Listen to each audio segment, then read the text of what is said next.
Checking back in with State Representative Tacky Chan of Quincy for what's become kind of a weekly update. Tacky, this is our new way of communicating.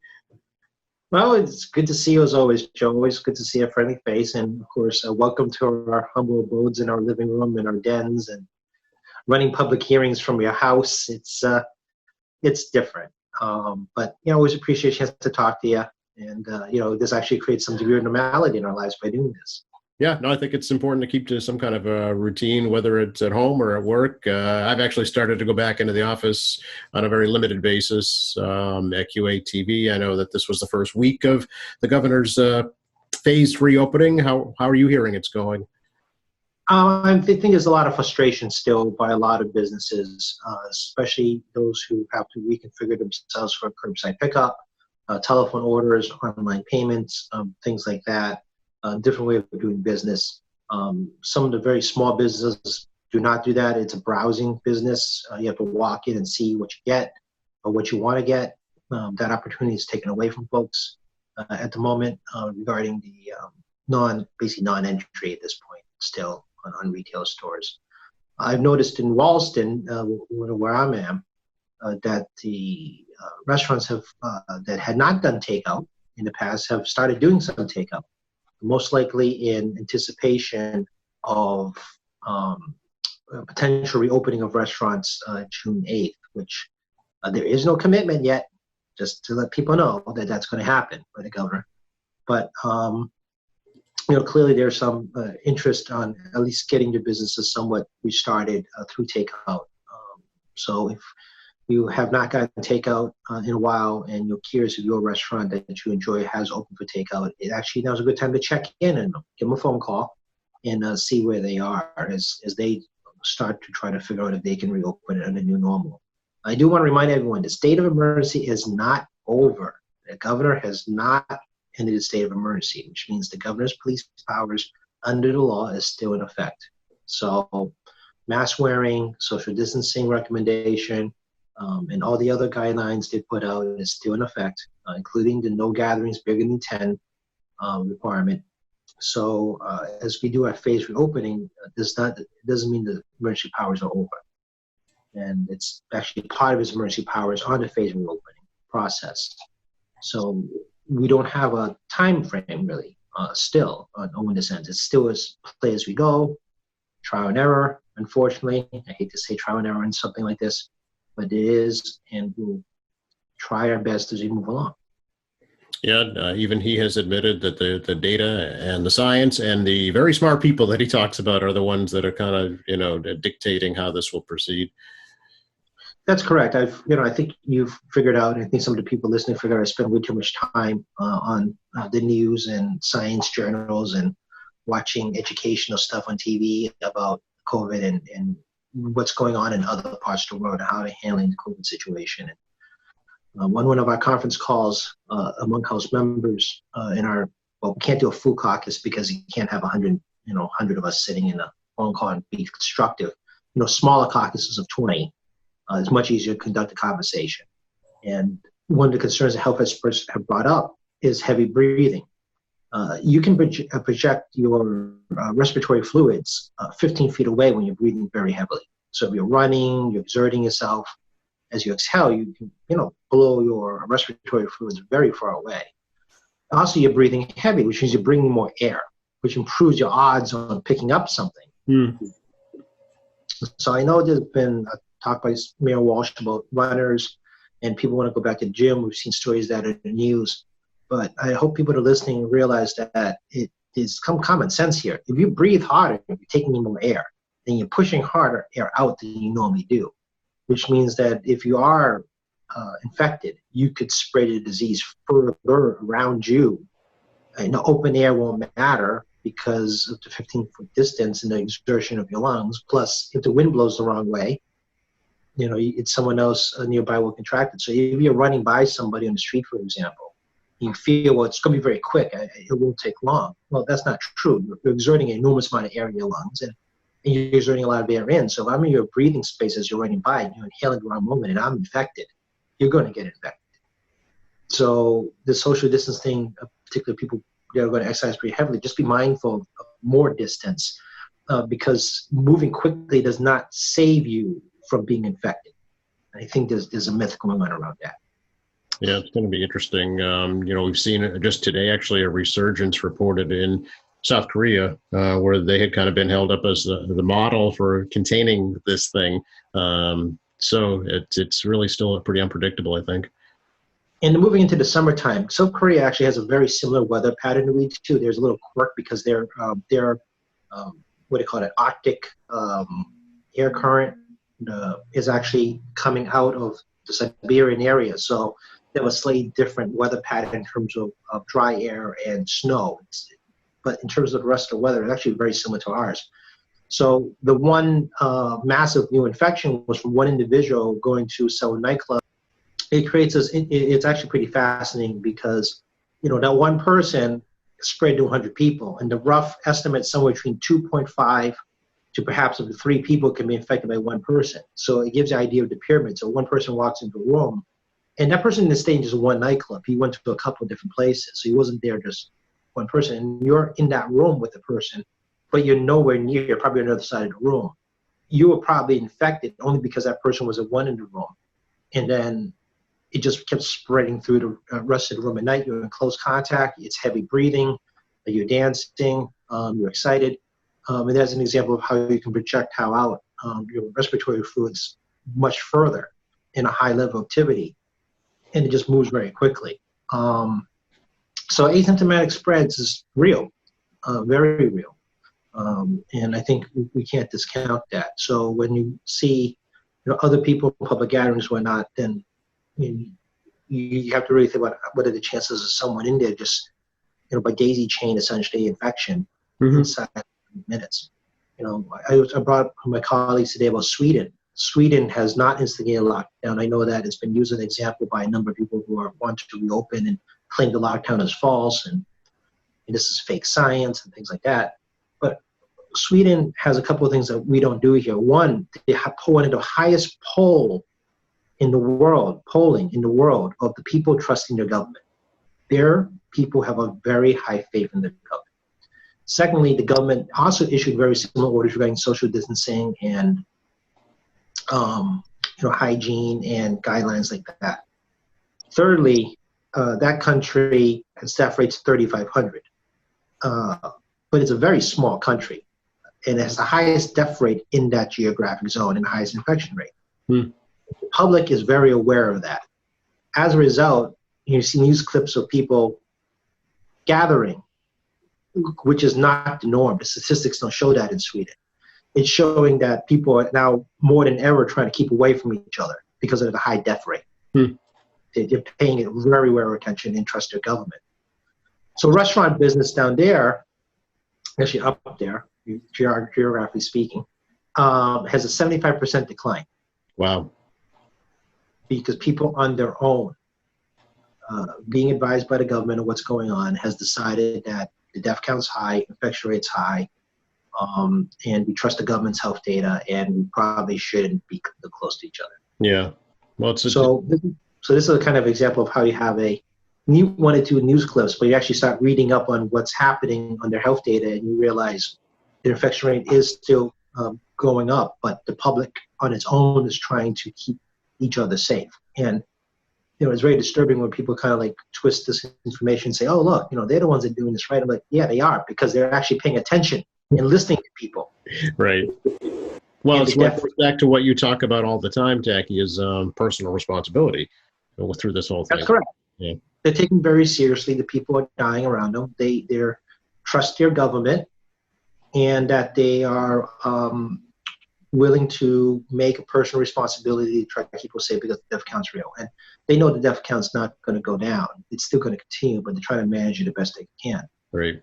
I mean, other people want to get out there and say, government's wrong. Look at Sweden. Yeah, but they're saying the government's right.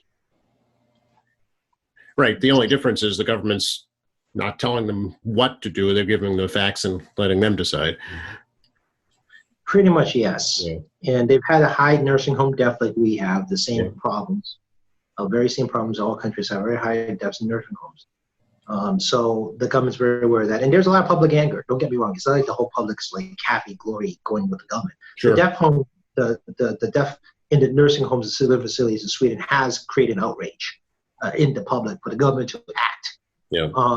And the government has been trying to run the balance act like we have here on, continuation of strong advisories and enforcement when necessary, while trying to keep the economy open, and the GDP will shrink because it's inevitable. Everyone's affected by this. Doesn't matter who you are. And you're right. People trusting people to take personal responsibility. So an interesting poll out earlier this week about if a vaccine were developed, only half the people polled would actually get vaccinated, which I found interesting, and I don't know if you have any insight into that. yeah, vaccinations is interesting because there's a herd immunity thing you've been hearing a lot about on TV and science shows, and trying to not be a medical doctor, but the science of herd immunity is very simple. If you have enough people of immunity in a geographic zone, the person who is not immune won't catch it because everyone around it is immune. So if you got one person that's not immune and 9 people that are immune, that means that one person not immune will never catch it because the other 9 could never get it. Right. And a lot of people talk these statistics how vaccinations are not necessary because of the fact that have just like a low infection rate. So, well, I never got vaccinated, but I never got it, so it's not true. Well, it's only because everyone around you has that herd immunity, provides you that shield. So a place like England and Sweden and maybe to some extent the U.S. and several other countries are trying to figure out how to handle herd immunity, whether it really works or not. So whether or not you become immune and for how long after you catch COVID. This is the issue about vaccination. So the numbers are kind of tricky because you really have to kind of think your way through the whole thing. It's not easy math. If you look at people who are vaccinated and you get to a certain percentage, that means non-vaccinated people have a very low risk of catching it. The question is what percentage of people have to be immune, so to speak, that reduces the possibility of non-immune people from being infected. And right. That's a tricky number. Yep. Yeah, and I think it also is reflective of, for some reason, a mistrust of the medical community and vaccines in general that has seemed to rear its head over the past couple of years. Yeah, there's no scientific data that proves that. Peer-reviewed data is this kind of thing. I think people forget about science. It has to be peer-reviewed, meaning that once you publish a report, you have to go through rigorous testing by your peers in that scientific community to review and actually to substantiate and to replicate your results consistently. And a lot of the reports in COVID-19 has not been peer-reviewed, meaning that no other scientist has been able to replicate your report to get the same results independently. So this includes, scientific observations. For example, astronomy is peer-reviewed. You have other astronomers have to actually show your math works, can actually replicate, can actually find in the night sky that math works in your science. So it doesn't matter. It's all science in the world works this way now. And, there are folks that are very concerned that it causes these secondary effects which are unsubstantiated. For example, people think that the flu vaccine gives you autism. That is completely false. It's been proven time and time by medical science that is the case. And this COVID situation should make all of us think about the vaccine issue. And the high risk of infection, the well into 4 to 6% death rate, 20% very serious condition, and then 80%, potentially almost 80%, very mild or very uncomfortable conditions, which can spread somebody who could be in the other severe or death category. Right. So, I'm one of those guys who thinks that you should trust medical science. If you don't want to trust the peer review system in science and you think you're smarter than them, then you should go get your degree and go get your scientific information peer reviewed, and then we'll talk. There you go. Can we talk a little bit, Tacky, about some local issues? I know that you're committee on Beacon Hill had a hearing earlier this week regarding school field trips, basically school vacations. Yeah, we accomplished a little bit more difficult Zoom hearing yesterday. Like we're doing informal sessions, we're kind of tiptoeing, starting with easy and starting to move a little more complex. And we heard a bill yesterday through Zoom on refunding school trips, having tour companies refund your school trips. And we've also been working trying to make this stuff public, meaning that a way for the public to view it. So we put it on Facebook Live for the first time. It took, no joke, it took us 10 minutes to get the glitches out of it. So I believe it. Delayed as we're trying to sync different technologies together. Right. And we also was able to get to the House of Representatives website as the recording for them to put up there. And we're going to try to continue this practice, provided the technology doesn't fail. For example, we had issues regarding the timing clock on Zoom. We couldn't get to display properly without actually taking the display of the person speaking, and it became impractical. So once again, trial and error. Anyway, so Representative Cutler had filed a bill to require that tour companies that do tours for school groups to refund all their money. And that failure to do so automatically constitutes an unfair and deceptive practice under Chapter 93 of Consumer Law. Well, not to nitpick, but a pandemic is not a deceptive practice, because none of us here manufactured a fake disease to get out of the deal. Okay, so we had a little bit of a legal problem there under the law, under the proposed legislation. But the rest of the issue, putting aside the technical problems of the bill, the real crux of the question is refunds from tour companies to school tours. And you saw in the news that the Attorney General has got a $1.4 million settlement from ET Tours, EF Tours, to repay school districts for unable to deliver. The reality is that's one of the biggest ones out there. The vast majority of tour companies are very small. I think a lot of us have friends in the tourist industry. They're not big multi-corporate businesses. No, they're mom and pop operations mostly. Exactly, and they're the exception to the rule. EF is the exception. They're big. Most of us are not big. They're all little small businesses. So the challenge here is a lot of these type of school tours are booked sometimes 3, 6, or a year in advance. This includes like athletic events. You have your schedule set up for out of state tours or championship games and things like that. That schools are trying to prepare for those things. And the contractual issues is kind of interesting because even though the tour agent sets up the entire trip, the contractual issue is actually between the consumer and the tourist agent and the airlines and hotels, with the consumer using the tourist agent as your intermediary. So you're paying the tour company to act as your intermediary to engage other folks, such as the airlines, hotels, tour guides, museum, whatever, to act on your behalf to get that set up on your behalf. And when you pay the tourist, it's like a travel agent, basically, right? The travel agent. The travel agent. Week 9 is starting to get to me too. The travel agent takes your money to pay those groups off. Right. They take a piece, obviously, for their service, but that's how it goes. So you don't actually have to manage trying to pay 5 different groups. They will do it all. Right. That's part of the convenience factor. Right. On a big trip. And when you book in groups, there's a lot of policies. For example, I mean, you can get different rates. You can. But there's a lot of it involves no refunds, the guaranteed delivery, and so forth. But for example, the airline industry doesn't actually engage your agent. The contract actually between you and the airline is the individual, despite the fact you bought it through the agent. The agent is not privy to that part of the contract.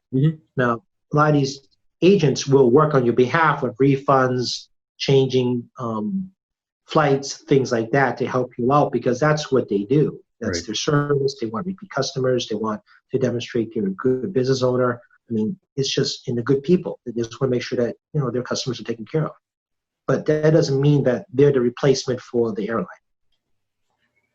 Right. Those have their own policies, airlines, cruise ships, bus tour companies, and what have you. They have their own policies. So does that exclude them from liability?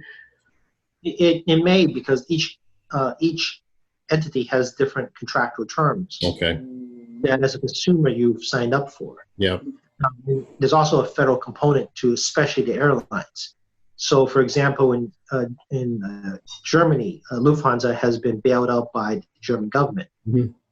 but they are not allowed to issue refunds by German law as a result of the bailout. See, England is trying to resolve their airline issue, and Virgin Airways of Richard Branson, the super rich guy, Mm-hmm. trying to get a bailout, but there's a lot of pushback regarding whether or not they should be issuing refunds or not. Okay. In the U.S., we provided $50 billion taxpayer assistance bailout for the airline industry. And, the feds have required them to work to try to get customers back their money as part of these conditions. Right. And then, but the airlines, I think there should be no surprise. Airlines across the world are dying off right now. Yes. Like the Thai airline the government of Thailand is trying to decide if they want to bail out Thai airline or just going to let it die. No joke. I mean, these are decisions that are being made on letting the whole industry just drop dead. Wow. And the government deciding if they want to try to help them out or not. And it's challenging because obviously most countries aren't the U.S. We're huge, despite what anyone thinks, we're a big economy. We have a lot of resources. Smaller countries don't have the same resource capacity. So we're very fortunate. We're trying to keep our industries going the best we can, but not everyone can do that. So yeah. So is there something that can be done here at the state level, do you think? Well, that's what we're trying to figure out because the agent didn't do anything wrong, right? The airlines and hotels didn't do anything wrong, and the consumer didn't do anything wrong. Yeah. And this is an isolated incident. If this was an isolated incident, let's say there's I used the example of like a tsunami hit in Indonesia, India, Thailand, some 15 odd years ago. Travel agents, would know there's an emergency. If they're a big travel company, have a lot of local contacts. There's infrastructure and emergency services get into play. They're trying to find their people's loved ones out there, and then they can work in this very singular location. This instance, they have to deal with all of Europe, all of Asia, all of the United States simultaneously. And I think this has not been really spelled out, but all those kids in Europe that needed to come home had to get back before the travel ban was in effect. That's right. Yes. So travel agents across the United States were working furiously to try to get them back. And those travel agencies, I can't speak for all of them, but some of these travel agencies ate the cost associated with getting the kids back home. And it's not just one or two. We're talking about tens and tens and tens of thousands or hundreds of thousands, depending on the geography we're talking about. Yeah. So, I mean, if you have a child that was overseas, you understand what I'm talking about. If you do not have one, you probably never heard of this before. So the solution is really kind of complicated because not all the contractual agreements from the consumer are with the travel agent. It's actually with the airline or the hotel or whatever at the other end with the individual. Okay. And the agent tries to help them out in the middle. But if the agent tries to refund them their money, the money isn't there because it's been paid to the airline, the hotels, and other on the other side. So they don't actually have your money anymore. And your contractual agreement wasn't with the agent. The agent was supposed to just do the job for you on your behalf with the airline. So the airline is your end contractual business. Okay. And in some cases, families absorb the cost themselves in order to expedite return to this country. So maybe they're entitled to reimbursement in the future too. That's correct. I mean, this is kind of a very complicated conversation, as you just kind of made it. You have that aspect too of families how to do this themselves and can get recovery. And the federal assistance programs for the airlines does not apply to any of the other industries. Meaning travel agencies don't get any benefits from that. The bus tour industries don't get anything from that. The hotels do not get anything from that. Right. That was strictly airline bailout. It doesn't help anyone else in the bottom of the chain. including consumers. Maybe the airlines, being magnanimous citizens that would voluntarily reimburse. I think they're trying to figure out right now. This is the problem. They've been offering credits to Yes. agents to know their customers, and we have an uncertain time of when we're going to be able to fly again. And the worst part about student tours that doesn't work for them is because your kid may be out of high school, and this was their high school senior trip this year. That's it. Yeah, this is the last time they could do it. So, right. So that credit may not be usable. So that even though the agent wouldn't get the credit, it goes straight to the consumer. Mm-hmm. When you go out, you may have a ticket credit, but life is so uncertain anymore. Right. That can you never use it again? Right. That's why getting the cash back is important. That's why there's a degree of fear regarding the airlines, because they got this monster bailout. So why can't you afford to refund our money? And the feds have required them as part of the bailout process to provide reasonable, recompense for consumers with their tickets. So people should just keep going at them. On the trickier side is stealing things like Expedia, right? When you book on your own, and you probably saw stories also on things like Airbnb, because they have a problem with both the host, which is the person renting an apartment, and the consumer that can no longer use the apartment. Yes. Everyone loses here because it's the person that's renting their home to you.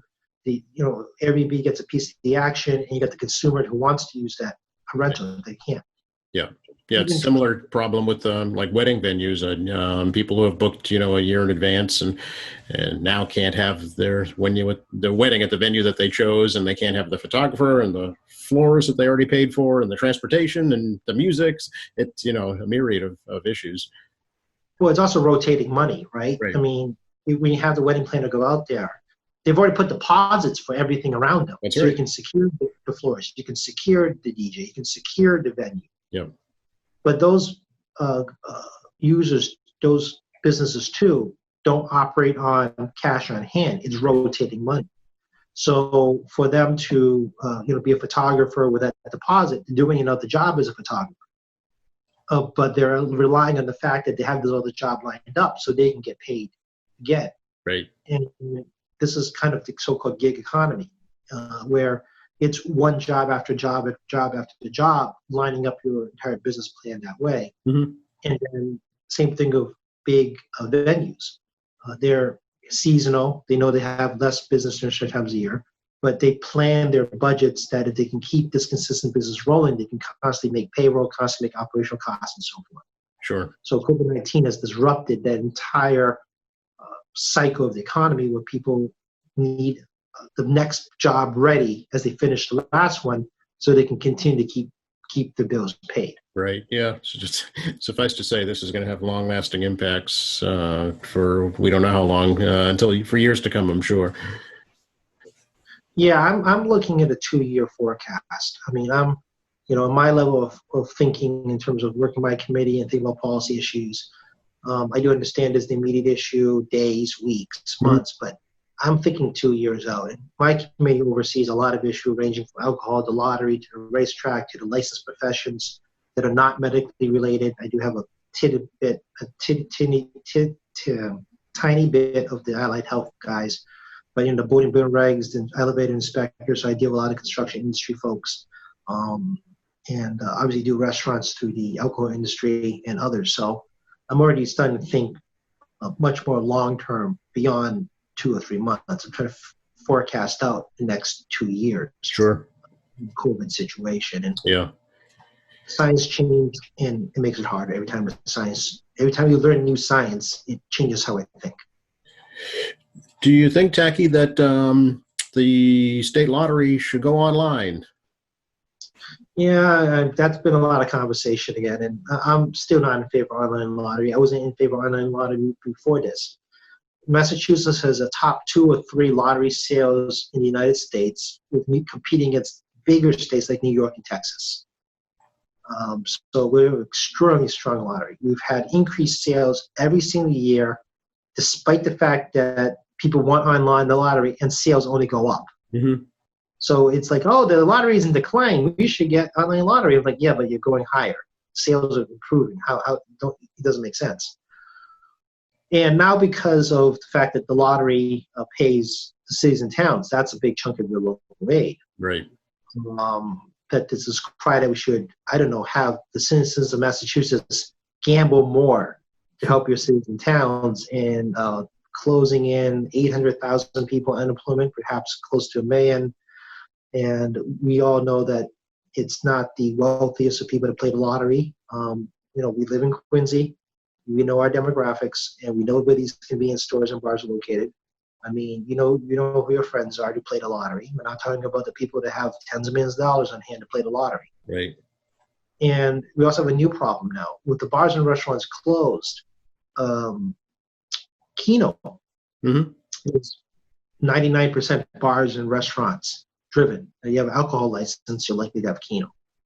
And with the bars and restaurants closed and them wanting to try to get to reopen, to take away their Keno business through online lottery is problematic, as we're discussing outdoor seating, changing how to do alcohol licensing for outdoor patio seating, local zoning change improvements. I mean, so many things that we're talking about how to change on the local level and the state level how restaurants are allowed to operate. To take away Keno from restaurants and bars, where they get 5% of every wager made, in exchange for online lottery, where you could sit your cell phone at the same bar playing Keno or other games, is very disingenuous. Yeah. People advocate, they want to save our businesses, but basically take a tool away from one of our challenged businesses right now. And I think that's not fair on so many levels. Okay. We should talk a little bit about the federal census, which is still ongoing. It gets extended, I guess, till October. Is that right? Yeah, we have October to fill out the forms. We're doing pretty well in Massachusetts. We're slightly above the average, about 61% plus in Massachusetts. Nationally, it's about 58% plus. Quincy's better than the average, but behind the state average. Okay. So we're about a half point behind the state average, and we can do better. We definitely can. Our neighboring communities in Weymouth and Braintree's floating around 72%, and Weymouth's around 68%. So if you would like to be competitive about this type of thing, we're behind them, and we're like a D-. So we should definitely please remember to fill your census at 2020 census.gov. Your number is very important to us to ensure that we get our fair share of funding. If you want to be competitive and not to spill ill our neighbors, if you don't want our neighbors to get more, it's your job to help us to ensure that we get our fair share, or it's going to go to our neighboring communities who's getting higher census counts. So if you're a competitive person, think of it that way. Yeah. We should make a contest out of it, a census contest or something. The challenge is that we got to be better than Weymouth and Braintree folks. So if you're that kind of person, please encourage your friends and family to do so. And don't forget, it's not just you in the household. It's everyone in your household. Citizenship status is irrelevant. Age is irrelevant. If they're physically in your home with you beginning April 1st of this year, they count. So please remember that as well. So we're doing good, but we can definitely do better. Okay, great. Anything else we should add today, Techie? Once again, please do your best to social distance and wear your mask. And I know everyone's very excited to get out. The weather's getting warmer. But please be mindful of those around you. I have no pride. If you're walking in my direction, I have no problem getting out of your way to walk across the street or make space for others. It's just not just a matter of courtesy, but also public safety. So, please, be mindful of folks around you as part of this, and obviously it helps us be safe and be well. Today is Thursday, the 29th? 8th. 8th, yeah, my days are blending. Today's a very nice warm day. It's going to be really hot and humid tomorrow, and I don't know everyone's get to the beach and whatnot, but just because you're outdoors, you're not safe. Don't forget the wind blows. And, if you're in the wrong breeze, you can pick up something from someone else on a disease that's proved to sit on surfaces for up to 48 hours. So, it's insidiously tough virus. Yeah, and it's, I think where you're seeing a resurgence in some areas too, where some of the restrictions have been lifted. It's all very tenuous right now. So it's kind of baby steps, walking on eggshells, to see where we go. No, I agree. And, I thank people who've been doing great too on personal care and care of people around others. I mean, absolutely, my love and respect goes to every first responder, every essential service person, every government employee, the guys at the supermarket, the pharmacy, state government, local government, federal government still operating through all this, even though the delays and disruptions in service. The lights are on. We're on using the internet now. Trash is still being picked up. Mm-hmm. I mean, working, and I think we take that for granted every day. And to really think of what look around you, but all the things people do, and not getting paid a whole lot of money to do it. Yep. To keep day-to-day operations going, and I've always been thankful. I'm still continue to be very thankful, but also thankful for people who are wearing a mask, social distancing, staying home, having people work from home if you're an employer as much as possible. Thank you to my staffers who's tolerated me through this entire process where I'm slowly losing my mind and have to deal with weekly staff meetings and different staffers up to 3 times a week on Zoom calls and phone calls, and trying to communicate in a manner where I can do something in 10 minutes if I sit with you, taking a full hour trying to describe on telephone, or we're just trading emails for the next 2 hours trying to figure out what each one's trying to say. So, the people business, everyone knows that. And it's very challenging for anybody who works with people, whether it be retail, restaurant, consumer business, service business. It's very tough for us to operate this way. Very much so, yeah. So we have our utmost respect for them, certainly, and anything that we can do here at QATV to help, we will do, certainly. Thanks so much, Tacky. Thank you, Joe. I'll see you next week. All right, that sounds good. Be well. Be well.